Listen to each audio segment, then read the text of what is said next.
लेखा शास्त्र अकाउंटेंसी पढ़ रहे हैं। पाठ नंबर 2 है साझेदारी फर्म का पुनर्गठन, साझेदार का प्रवेश, admission of A new partner.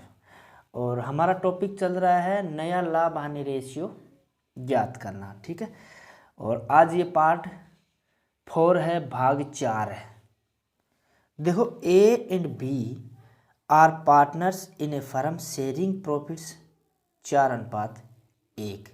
ए और बी है, इनका रेशियो है 4:1। They admitted C as a new partner for 1/4 share. C को प्रवेश दिया 1/4 भाग के लिए in the profits which he acquired wholly from A. यानी ये पूरा का पूरा 1/4 भाग जो है ए से प्राप्त करेगा, यानी 1/4 भाग है वो ए देगा पूरा का पूरा। ठीक है, determine the new profit sharing ratio. देखो, इसमें सी का तो 1/4 है और ये 1/4 ए देगा, तो ए का हिस्सा है वो कम हो जाएगा, बी में कोई चेंजिंग नहीं होगी। ठीक है, जैसे देखो ए का है 4/5 और बी का है 1/5, यानी इनका रेशियो है 4:1। ठीक, सी को दिया 1/4, ये देगा ए, तो ए का हिस्सा 1/4 से कम हो जाएगा, तो 4/5 तो ए का हिस्सा है, इसमें से 1/4 कम कर दिया जाए तो बचता है 11/20 और बी का 1/5। ठीक है, अब देखो ए का कितना आया 11/20, बी का कितना है 1/5 और सी का कितना है 1/4। ठीक है, बराबर कर लेते हैं। देखो, इसका लघुत्तम आएगा 20। ठीक है, तो यहाँ पर तो 11 का 11 रह जाएगा, यहाँ पर 5 चौक 20 और 4 पंजा 20। तो अब इनका पोर्शन हो जाएगा 11:4:5। एक और उदाहरण देखते हैं, जैसे A B C are partners in a firm sharing profits 3:2:1, यानी इनका रेशियो है 3:2:1। They admit D for 10% profits. ठीक है, यहाँ पर थोड़ा सा चेंजिंग है, 10% भागों के लिए, लाभों में से 10% के लिए एडमिट दिया। Calculate new profit sharing ratio, नया लाभ हानि ज्ञात करना है। देखो, ए का तो है 3/6, 3:2:1 के हिसाब से, बी का 2/6 और सी का है 1/6। ठीक है, डी को दिया 10%, लाभों में से 10%। ठीक है, अब इसको अगर हम भिन्न में बदलें तो ये होगा 10/100, 10/100 यानी कि 1/10। तो डी को कितना दिया जाना है 1/10। ठीक है, अब हम कैलकुलेशन करते हैं। देखो, अगर टोटल प्रॉफिट हम 1 माने और 1 में से 1/10 डी को दें तो पीछे बचता है 9/10। ठीक है, और अब इस 9/10 को ये लोग 3:2:1 में बांट लेंगे। ठीक है, देखो 9/10 ए का हिस्सा है 3/6। ठीक है, यानी 9/10 पोर्शन को ये ए का हिस्सा होगा गुणा 3/6, यानी 27/60। इसी हिसाब से 9/10 में से 2/6 बी का है, तो इसका हो जाएगा 18/60, और 9/10 में से सी का है 1/6, तो इसका हो जाएगा 6/60। ठीक है, अब देखो ए का आया 27/60। ठीक है, बी का आया 18/60, सी का आया 9/60 और डी का है 1/10। ठीक है। इस 10 को इन 60 के बराबर करना, आधार बराबर होना चाहिए। तो 60 का लघुत्तम लिया तो यहाँ पर तो रह गया 27, यहाँ पर हो गया 18, यहाँ पर हो गया 9 और यहाँ पर हो गया 6। ठीक है, यानी 27/60, 18/60, 9/60 और 6/60। इसको हल करेंगे तो वापस 1/10 आ जाएगा। ठीक है, अब देखो ये रेशियो थोड़ा बड़ा है और ये 3 से कटता है, तो हम इनको प्रत्येक में 3 का भाग दे देते हैं। जैसे 27 में दिया तो 9/20 में दिया, 60 में दिया तो 20, तो 9/20, 6×3 18/20, 3×3 9/20, 3×2 6/20। तो इनका रेशियो क्या आएगा? 9, 6, 3, 2। ठीक है, यानी 9, 6, 3 और 2। अब इनका नया रेशियो ये है। क्वेश्चन नंबर 6 में लाते हैं। देखो, A, B and C are partner sharing profit in 3, 2, 2। इनका रेशियो है 3, 2 और 2। ठीक है, they admit D as a new partner for 1/5 which he acquired from A, B और सी 2, 2, 1। देखो, पहले क्या होता था कि 1/5 भाग के लिए परमिशन देता और उनका बता देता कि इक्वल देंगे या इस हिसाब से देंगे या इस रेशियो में हो जाता। अब इसने कहा है कि ये 1/5 भाग जो ए, बी, सी अपने हिस्से से त्याग करेंगे वो 2, 2, 1 इस हिसाब से त्याग करेंगे। ठीक है, यानी 2/5 ए त्याग करेगा और 2/5 बी त्याग करेगा और 1/5 है वो सी त्याग करेगा। नया लाभ हानि रेशियो ज्ञात करना है। ठीक है, अब देखो ए, बी और सी और इनका रेशियो है 3, 2, 2, यानी ए का हुआ 3, 7, बी का हुआ 2/7 और सी का हुआ 2/7। ठीक है, डी का पोर्शन है 1/5। इस पोर्शन को ये लोग 2, 2, 1 रेशियो में बांट के सेक्रीफाइस करेंगे। यानी 1/5 का ए देगा 2/5, बी देगा 2/5 और सी देगा 1/5। तो ए कितना देगा? 1/5 पोर्शन का 2/5, यानी 1/5 का 2/5, यानी ये देगा 2/25। 2/25 तो ए देगा। तो अब इसके बाद में ए का कितना हिस्सा रहेगा?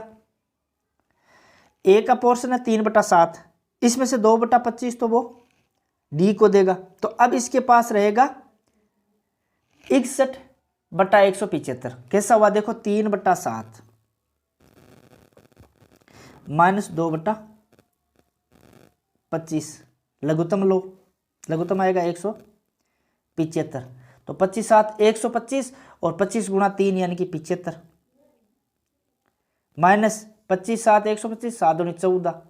तो 75 में से 14 गए तो बचे 61। तो 61/175 ये तो हो गया ए का नया हिस्सा। बी कितना सेक्रीफाइस करेगा? बी सेक्रीफाइस करेगा 1/5 जो डी को दिया जाना है उसका 2/5, यानी 1/5 जो पोर्शन होगा डी का, इसका 2/5 भाग देगा बी, यानी 2/25 देगा। अब 2/25 दोगे तो फिर बी का हिस्सा रहेगा 2/7 में से 2/25 गए तो 36/175। ठीक है, जैसे 2/7 माइनस 2/25 तो लघुत्तम 175 आया। तो यहां पर हो जाएगा 25 दूना 50 माइनस 7 दूनी 14/175। तो यहाँ पर कितना रहेगा? 36। तो 36/175 ये बी का नया हिस्सा। सी देगा 1/5 पोर्शन का 1/5 भाग, 1/5 जो डी को दिया जाना है उसका 1/5 2:1 रेशियो में देंगे तो ये होगा 1/25। अब 1/25 सी देगा तो सी का हिस्सा 2/7 है, इसमें से 1/25 घटाया तो आया 43/75। देखो इसको मिला के देख लो, 2/7 में से 1/25 तो ये हुआ 175। तो 25/7 तो यहाँ पर हो जाएगा 50, ठीक है। 50 - 7 तो ये आएगा आपका 43। तो 43/175, ठीक है। तो सी का अब नया हिस्सा होगा 43/175 और डी को मिलना है 1/5, ठीक है। अब देखो ए को मिलना है 61/175 और बी को मिलना है 36/175 और सी को मिलेगा 43/175 और डी को मिलेगा 1/5। तो लघुत्तम 175, तो ये तो 61 हो गया, ये हो गया 36, ये हो गया 43 और 35 पान की 175 तो यहाँ पर आ जाएगा 35 तो ये इनका नया रेशियो होगा 61:36:43:43:35, ठीक है। अब आगे का टॉपिक है सेक्रीफाइस रेशियो, त्याग का अनुपात, ठीक है। ये देखो पुराने साझेदार जिस अनुपात में अपना हिस्सा नए साझेदार के फेवर में त्याग या सेक्रीफाइस करते हैं वह सेक्रीफाइस रेशियो या त्याग का अनुपात कहलाता है। यानी पुराने पार्टनर जिस अनुपात में अपने हिस्से में से कुछ हिस्सा नए पार्टनर के फेवर में सेक्रीफाइस या त्याग करेंगे तो वो अनुपात ही सेक्रीफाइस रेशियो कहलाता है, ठीक है। अब इसका यूज कहाँ होता है, देखो यानी जो सेक्रीफाइस किया पुराने पार्टनरों ने अपना हिस्सा कुछ सेक्रीफाइस किया तो इसकी कंपेंसेट के लिए, इसकी क्षतिपूर्ति के लिए नया जो पार्टनर होता है वो एडिशनल रूप से या अतिरिक्त रूप से कुछ राशि लाता है जिसे हम बोलते हैं गुडविल। ख्याति के रूप में कुछ राशि पूंजी के अलावा लाता है, किसके लिए, जो इन्होंने अपना हिस्सा सेक्रीफाइस किया इसकी भरपाई के लिए। तो फिर इस गुडविल पर किसका अधिकार होगा, इस अमाउंट पर किसका, इन पुराने पार्टनरों का अधिकार होगा। और ये पुराने पार्टनर, ये पुराने साझेदार इसी सेक्रीफाइस रेशियो में इस गुडविल की राशि को बांटते हैं। तो सेक्रीफाइस रेशियो मतलब पुराने पार्टनर जिस अनुपात में अपना हिस्सा सेक्रीफाइस करते हैं नए पार्टनर के फेवर में, तो वो होता है सेक्रीफाइस रेशियो, ठीक है। और इसके लिए, इसकी भरपाई के लिए जो नया पार्टनर है वो गुडविल के रूप में कुछ राशि लाता है जिसे पुराने पार्टनर इसी सेक्रीफाइस रेशियो में बांट लेते हैं, ठीक है। अब इसकी गणना कैसे की जाती है, देखो वैसे तो इनके बीच में, पुराने पार्टनर और नए पार्टनर के बीच में ये डिसाइड होता है, ये क्लियर होता है कि पुराने पार्टनर है वो सेक्रीफाइस किस हिसाब से करेंगे, ठीक है। यानी ज़्यादातर क्या होता है कि पुराने पार्टनर होते हैं जो इनका पुराना रेशियो होता है, इसी रेशियो में वो अपना हिस्सा सेक्रीफाइस करते हैं। तो हम यूँ कह सकते हैं कि जो पुराना रेशियो जो होता है ज़्यादातर वही सेक्रीफाइस रेशियो होता है और इनके बीच में भी डिसाइड वही रेशियो होता है, ठीक है। और अगर कुछ नहीं कहा गया हो तो वो पुराने अनुपात में ही सेक्रीफाइस कर रहे हैं, यही माना जाता है, ठीक है। लेकिन अगर इनके बीच में डिसाइड नहीं हुआ है या क्वेश्चन में सिर्फ नया रेशियो, पुराना रेशियो क्या है और एडमिशन के बाद में नया रेशियो क्या है, यही दिया हो, तब कैलकुलेशन कैसे होगी। देखो जब पुराने हिस्से में से इन पुराने साझेदारों द्वारा कुछ सेक्रीफाइस किया जाएगा तो जाहिर सी बात है कि अब जो हिस्सा आएगा, नया हिस्सा उनका जो होगा, वो पुराने हिस्से से क्या होगा, कम होगा। तो जितने हिस्से से कम होगा वही सेक्रीफाइस होगा। तो हम क्या करते हैं कि पुराना जो रेशियो है वो ज़्यादा है और नया रेशियो सेक्रीफाइस की वजह से कम हो गया है, तो पुराना जो रेशियो है उसमें से हम नया रेशियो घटा देते हैं, तो जो आएगा वो आएगा सेक्रीफाइस रेशियो। ठीक है। अब इनको हम उदाहरणों के माध्यम से समझते हैं। अब देखो उदाहरण देखते हैं। A and B are partner in a firm sharing profit 5:3। ठीक है, पुराने पार्टनर है, इनका ratio 5:3। They admit C as a new partner for 1/7 share in the profit. C को प्रवेश दिया 1/7 भाग के लिए। The new profit sharing ratio will be 4:2:1। नया रेशियो दे दिया तीनों का 4:2:1। ठीक है। Calculate sacrifice ratio A and B. ठीक है।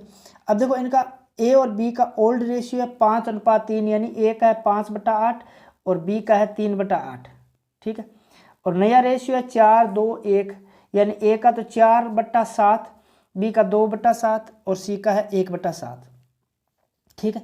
सेक्रीफाइस रेशियो देखो, ओल्ड शेयर यानी कि ये ओल्ड है, इसमें से हम नया शेयर यानी कि ये नया है, ये घटा देंगे तो जो डिफरेंस होगा वो सेक्रीफाइस का होगा। ठीक है। अब देखो ए का पुराना है 5/8 और नया आया 4/7, तो 5/8 माइनस 4/7, तो लघुत्तम 56, तो 7×5 35 माइनस और 8×4 32, तो रहा 3/56। और इसी तरीके से बी का देखो पुराना 3/8 है और नया 2/7 है, तो 3/8 माइनस 2/7, तो वह 56।